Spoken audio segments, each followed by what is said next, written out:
পার্বত্য চট্টগ্রাম থেকে নিরাপত্তা বাহিনীর ক্যাম্প ও পুনর্বাসিত বাঙালিদের পার্বত্য এলাকার বাইরে প্রত্যাহার সহ জাতিসংঘে একগুচ্ছ দাবি জানিয়েছেন সন্তু লারমার নাতনি অগাস্টিনা চাকমা। জাতিসংঘের সদর দফতরে নৃগোষ্ঠী বিষয়ক ফোরামের ২৪তম অধিবেশনে জনসংহতি সমিতির প্রতিনিধি হিসেবে তিনি এসব দাবি জানান। গত ২১শে এপ্রিল নিউ ইয়র্কে জাতিসংঘের সদর দপ্তরে চলমান জাতিসংঘের স্থায়ী নৃগোষ্ঠী বিষয়ক ফোরামের ২৪তম অধিবেশনে পার্বত্য চট্টগ্রাম জনসংহতি সমিতির প্রতিনিধি হিসেবে অগাস্টিনা চাকমা যোগ দেন। এতে তিনি পার্বত্য চট্টগ্রামের ট্রাইবাল নারীদের নিরাপত্তা ও অধিকার পরিস্থিতি তুলে ধরেও বক্তব্য দেন।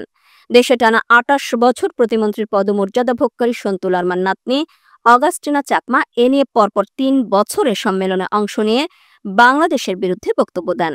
২১শে এপ্রিল অধিবেশনের ৫-এর নম্বর এজেন্ডা আন্তঃআঞ্চলিক, আন্তঃপ্রজন্ম ও বৈশ্বিক সংলাপ নৃগোষ্ঠী নারীদের অধিকার বিষয়ে বক্তব্য প্রদানকালে অগাস্টিনা চাকমা বলেন, পার্বত্য চট্টগ্রাম শান্তি চুক্তি ১৯৯৭ বাস্তবায়ন না হওয়ার কারণে নৃগোষ্ঠীর যুম্ম নারীদের নিরাপত্তা ও ক্ষমতায়ন এখনও নিশ্চিত করা সম্ভব হয়নি। তিনি আরও উল্লেখ করেন, নিরাপত্তা বাহিনীর ক্যাম্প প্রত্যাহার, ভূমি বিরোধ নিষ্পত্তি, ভারতে আশ্রিত যুম্ম উদ্বাস্তু ও অভ্যন্তরীণভাবে বাস্তুচ্যুত যুম্ম পরিবারসমূহকে পুনর্বাসন, সেটলার বাঙালিদের পার্বত্য এলাকার বাইরে সম্মানজনকভাবে প্রত্যাহার এবং পার্বত্য আঞ্চলিক পরিষদ ও ৩ পার্বত্য জেলা পরিষদে কার্যকর ক্ষমতা হস্তান্তর না হয় নৃগোষ্ঠী নারীদের রাজনৈতিক অংশগ্রহণ বাধাগ্রস্ত হচ্ছে এবং সহিংসতা অব্যাহত রয়েছে।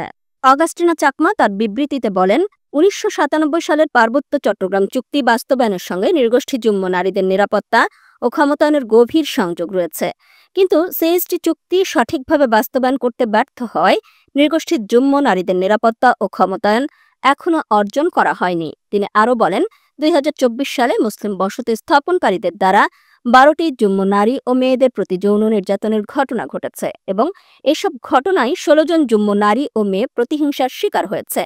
এসব ঘটনায় অভিযুক্তদের কয়েকজন গ্রেফতার হলেও দুর্বল অভিযোগ ও পুলিশের দুর্বল ভূমিকার কারণে গ্রেফতারের কয়েকদিন পর জামিনে মুক্তি পায় আসামিরা। সুতরাং এ ধরনের ঘটনার সঙ্গে জড়িত কোনো ব্যক্তি এখনও পর্যন্ত আইনের আওতায় এনে শাস্তি প্রদান করেনি। বিচারিক কার্যক্রম থেকে মুক্তি পাওয়ার সংস্কৃতির জন্য সিএসটি পাহাড়ে যুম্ম নারী ও শিশুদের ওপর যৌন নির্যাতনের ঘটনা ঘটছে। জাতিসংঘের সদর দপ্তরে দেয়া অগাস্টিনা চাকমার এসব বক্তব্য গণমাধ্যমে প্রচারের পর ব্যাপক প্রতিক্রিয়া দেখা দিয়েছে পার্বত্য চট্টগ্রামে। সেখানকার বাঙালি নেতৃবৃন্দ অগাস্টিনা চাকমার এসব বক্তব্যকে রাষ্ট্রদ্রোহী আখ্যা দিয়েছেন। তারা বলেন, অগাস্টিনা চাকমার সম্পর্কের দিক থেকে সন্তু লারমার নাতনি হলেও তার জন্ম এদেশে নয়। পার্বত্য চট্টগ্রামের সাধারণ মানুষের কাছ থেকে আদায় করা চাঁদার টাকায় তার পরিবার কানাডায় বিলাসী জীবন যাপন করে, সেখানেই তার জন্ম এবং বেড়ে ওঠা। বিকিনি পরে তার যেসব ছবি নেট দুনিয়ায় ছড়িয়ে আছে সেসব পার্বত্য চট্টগ্রামের চাকমা বা অন্য কোনো জনগোষ্ঠীর কৃষ্টি কালচারের সাথে যায় না। এদিকে বর্তমানে ভারতে অবস্থানকারী সন্তু লারমার নাতনির দ্বিমুখী আচরণে ক্ষুব্ধ পাহাড়ের মানুষ। তিনি পাহাড়ে নারী নির্যাতনের কথা বলতে গিয়ে বিশেষ মতাদর্শে পিক অ্যান্ড চুজ করেছেন, অথচ পাহাড়ের ট্রাইবাল নারীরাই যে সবচেয়ে বেশি নির্যাতনের শিকার হচ্ছে আঞ্চলিক সন্ত্রাসী সংগঠনগুলোর দ্বারা, সে কথা তিনি বেমালুম চেপে গেছেন। রেটিনা চাকমা, ইতি চাকমা, আয়না চাকমা, মিতালি চাকমা আঞ্চলিক সংগঠনগুলো দ্বারা নির্যাতনের শিকার এরকম অসংখ্য ঘটনা তিনি চেপে গেছেন। জাতিসংঘে দেওয়া ভাষণে সন্তু লারমার নাতনি নিরাপত্তা বাহিনীর একজন কর্মকর্তার নামে অভিযোগ করেন যে তিনি একজন পাহাড়ি নারী ধর্ষণের ঘটনার বিচার প্রক্রিয়ায় বাধা সৃষ্টি করে সামাজিক বিচার করতে বাধ্য করে এবং সামাজিক বিচারে ২ লাখ টাকা দাবি করা হলে তা চাপ প্রয়োগে কমিয়ে ১,৬০,০০০ করা হলে পরবর্তীতে তিনি মাত্র ৪০,০০০ টাকায় এটা দফা রফা করেন। এই বিষয়টাকে তিনি তার বক্তব্যের মধ্য দিয়ে অনেক বড় আকারে তুলে ধরেন, কিন্তু পার্বত্য চট্টগ্রামে যখন কোনো পাহাড়ি নারী ধর্ষণের শিকার হন তখন এই আঞ্চলিক সংগঠনগুলো সামাজিক বিচারের নামে শাস্তিস্বরূপ একজন ধর্ষককে একটি শূকর জরিমানা করে। ওই শূকর জবাই করে শূকরের রক্ত ধর্ষিতা নারীর মাথায় ঢেলে দিয়ে তাকে পবিত্র করা হয় এবং বাকি রক্ত দিয়ে এলাকা পবিত্র করে পরবর্তীতে এলাকার লোকজন ওই শূকরের মাংস রান্না করে ভক্ষণ করে। এটা হলো তাদের প্রথাগত বিচার। সাম্প্রতিক উদাহরণ হিসেবে দেখা যায় খাগড়াছড়ির দীঘিনালা উপজেলার আলোচিত ও সমালোচিত কন্টেন্ট ক্রিয়েটর উপমা চাকমা এপ্রিল মাসের শুরু থেকে রাঙামাটির বাঘাইছড়ি উপজেলার কেদারমারা মধ্যম পাবলাখালী এলাকার বাবুল চাকমার পুত্র দিবাকর চাকমার সঙ্গে প্রেমের সম্পর্কে জড়ান।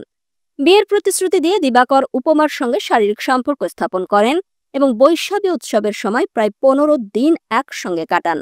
কিন্তু উপমার পরিবার যখন বিয়ের বিষয়ে দিবাকরের সঙ্গে যোগাযোগ করে, তখন তিনি বিয়ে করতে অস্বীকৃতি জানান।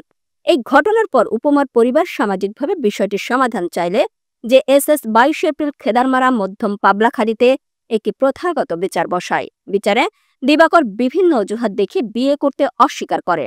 এ সময় দিবাকর চাকমার পিতা ও আত্মীয়স্বজন উপস্থিত ছিল। উপমা ও তার পরিবার বিয়ের দাবিতে অটল থাকলেও জেএসএস মাত্র 10,000 টাকা জরিমানা দিয়ে বিষয়টি মীমাংসা করে। কিন্তু সেই 10,000 টাকাও উপমাকে দেয়া হয়নি। অপরদিকে উপমা চাকমা 22 এপ্রিল রাতে সামাজিক যোগাযোগ মাধ্যমে একটি পোস্টে আত্মহত্যার হুমকি দেন। পোস্টে তিনি তার মানসিক অবস্থা ও সামাজিক চাপের কথা উল্লেখ করেন। অগাস্টিনা জাতিসংঘে ওই ঘটনার কথা বললেন, কিন্তু সাম্প্রতিক সময়ের এই ঘটনার কথা তো বললেন না তার বক্তব্যে। তাহলে প্রশ্ন তো থেকেই যায়, সন্তু লারমার নাতনি অগাস্টিনা চাকমার এমন দ্বিচারিতা কেন? এদিকে বাংলাদেশে যেহেতু কোনো আদিবাসী নেই, তাই জাতিসংঘের নৃগোষ্ঠী ফোরামে জেএসএস এর প্রতিনিধি দল কিভাবে যায় সেই প্রশ্ন তুলে নেতৃবৃন্দ বলেন, এটা রাষ্ট্রের দুর্বলতা।